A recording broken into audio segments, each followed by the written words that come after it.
Ini adalah Yamaha Frigo 125 Connected versi terbaru yang diluncurkan di IMOS bulan November lalu. Sekarang kita baru aja mencoba motor ini, ya nggak jauh-jauh sih, memang masih sekitaran di lokasi ini aja di Sentul. Dan video ini kita akan ngebahas 5 alasan kenapa motor ini layak disebut motor keluarga. Yuk, kita langsung lihat.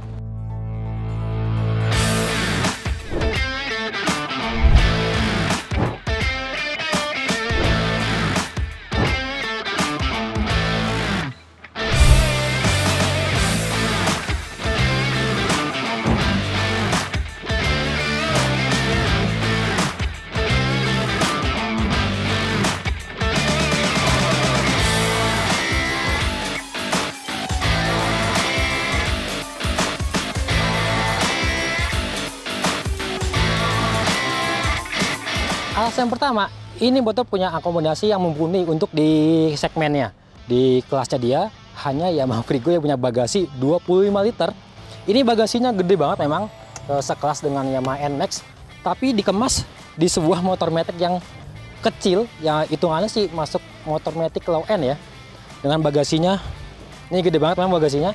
Dan bisa muat helm, tapi cara masukin helmnya begini, bisa masuk. Jadi bisa membawa barang-barang banyak ketika kalian sedang riding mungkin sama istri atau pasangan atau sama anak. Mengantar sekolah anak juga bisa, tasnya tinggal masukin ke bagasi. Terus selain bagasinya yang lumayan besar banget, bukan lumayan, malah ini besar banget sih, dia juga punya gantungan barang di bawah setang ini. Ya, gantungan barangnya model hook, ya bisa buat naro tas yang kecil, kemudian plastik belanjaan.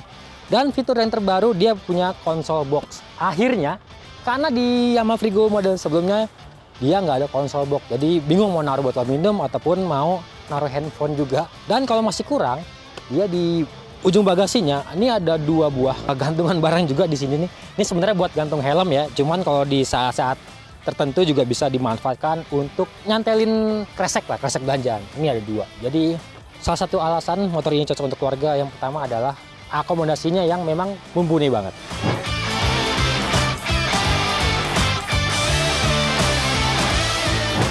Dan kemudian alasan yang kedua motor ini cocok untuk keluarga adalah dimensinya yang ringkas. Jadi kalau di model sebelumnya itu desainnya cenderung membulat dan kelihatan cabi, kelihatan gempal gitu ya. Di model terbaru ini dia ada perubahan di shape body, lekukan bodinya juga lebih tegas dan juga kelihatan lebih sporty. Jadi secara ukuran juga bakal lebih memudahkan dipakai oleh siapapun anggota keluarga kalian. Bapak, ibu, istri, anak yang udah SMA, karena SD nggak boleh naik motor, ya nggak? Dan ini nih, saya dudukin langsung. Buat saya yang punya tinggi 172 cm, ini kaki napak enak banget. Motor ini punya ukuran panjang 1905 mm dan lebar 650 meter. Dan tinggi motornya 1115 mm. Cuman tinggi jok ini 780 mm.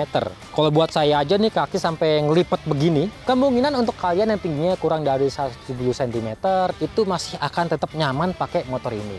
Kaki bisa napak, dan dia setangnya juga terlihat ramping banget dan nggak yang lebar banget seperti mungkin katakanlah seperti NMAX. Ini lebih ramping, dan yang saya suka dia dipakai untuk berkendara.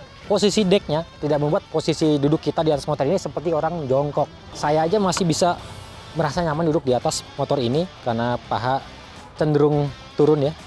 Jadi tidak berasa seperti orang jongkok, orang nongkrong. Terus setangnya juga rendah, jadi kita masih bisa manuver. Dan enaknya kalau dibelokin seperti ini, dia nggak yang mentok ke bagian dengkul, tapi lebih ke bagian atas, tepatnya di bagian atas paha. Jadi buat manuver selap slip ini akan lebih enak lah buat manuvernya.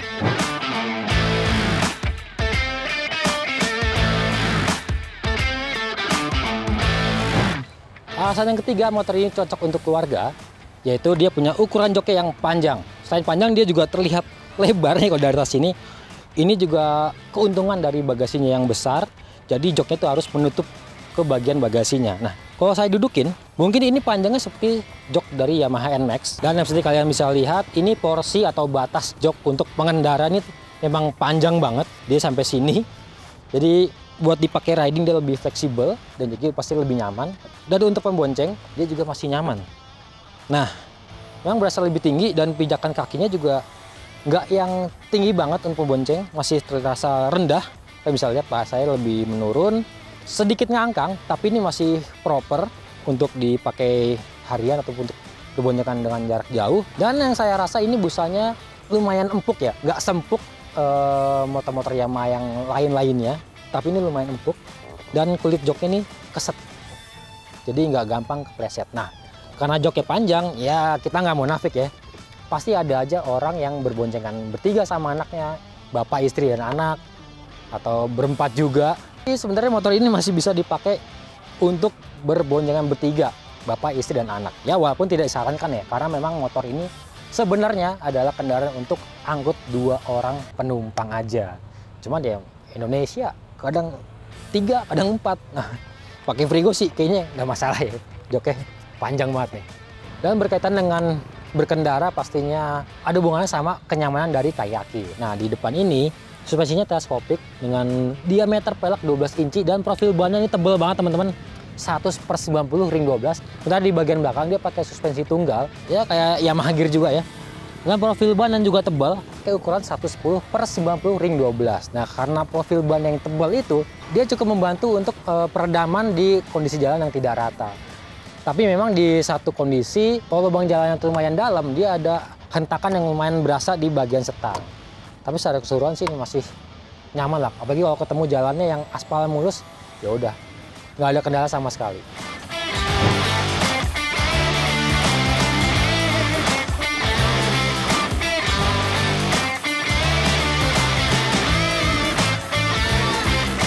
Alasan yang keempat, motor ini cocok untuk keluarga adalah tenaganya. Dia pakai mesin 125 cc 4 tak SHC 2 katup dan pendingin udara dengan basis mesin yang sama kayak Yamaha Gear. Respon atau suara ngereteknya itu emang ini Yamaha Gear banget sih dari suara mesinnya. Dia tenaganya lumayan. Kalau buat Yamaha Frigo memang tidak seagresif Yamaha Gear karena ada perbedaan bobot. Frigo ini 100 kg lebih bisa lihat di bawah, sementara Yamaha Gear nggak nyampe 100 kg. Jadi secara power to weight ratio memang Yamaha Frigo ini tidak akan responsif ataupun seagresif Yamaha Gear. Nah, tenaga mesinnya ini dia 9,5 PS dan torsinya juga 9,5 Nm. Sementara untuk konsumsi bahan bakar dari pihak Yamaha tidak ada mengklaim berapa. Cuman kalau kita berpatokan sama konsumsi bahan bakar dari Yamaha Gear, kita bisa dapat itu sekitar 47 km per 1 liter. Ya, kalau motor ini lebih berat pastinya akan sedikit lebih boros lah, tapi tetap di atas 40 km per liternya. Nanti kita akan coba pinjam unitnya, kita akan tes langsung seberapa irit motor ini. Karena irit juga menjadi salah satu pertimbangan ketika kalian sedang membeli sebuah sepeda motor, apalagi untuk keluarga ya.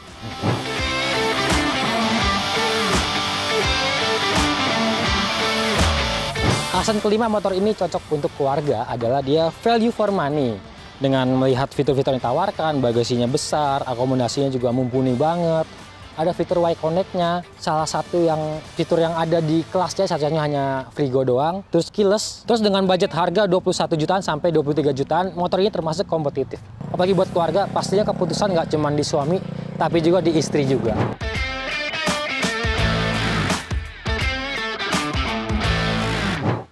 Dan kalau kalian bertanya-tanya, apa kompetitor dari Yamaha Frigo? Untuk yang sama-sama bagasinya besar dengan kelas Matic low end, dia ada Suzuki Address. Cuman Suzuki Address kalah di kapasitas mesin, kalah di kapasitas bagasi juga, walaupun memang besar juga ya bagasinya Address. Terus dari sisi fitur juga Suzuki Address sudah ketinggalan banget, masih serba analog. Kalau kalian beli Frigo udah speedo, udah digital, udah connected, udah smart key juga. Dan ya kalau dari sisi harga ini memang agak mengambil 2 segmen. Jadi untuk di harga yang non connected dia bermain di angka 21 jutaan, itu menyinggung Honda Scoopy. Sementara yang di harga 23 jutaan dia menyundul Honda Vario 125. Kira-kira begitu teman-teman impresi saya dan alasan kenapa motor ini cocok untuk menjadi pilihan keluarga kalian. Semoga kedepannya saya bisa minjem unitnya, kita tes langsung seperti biasanya. Makanya jangan lupa di subscribe channel Motovun Indonesia, ke akun TikTok kita juga ke Motovun Indonesia, dan channel YouTube untuk penggemar mobil-mobil baru ke Autofun Indonesia, dan website kita autofun.co.id. Sampai ketemu di video selanjutnya.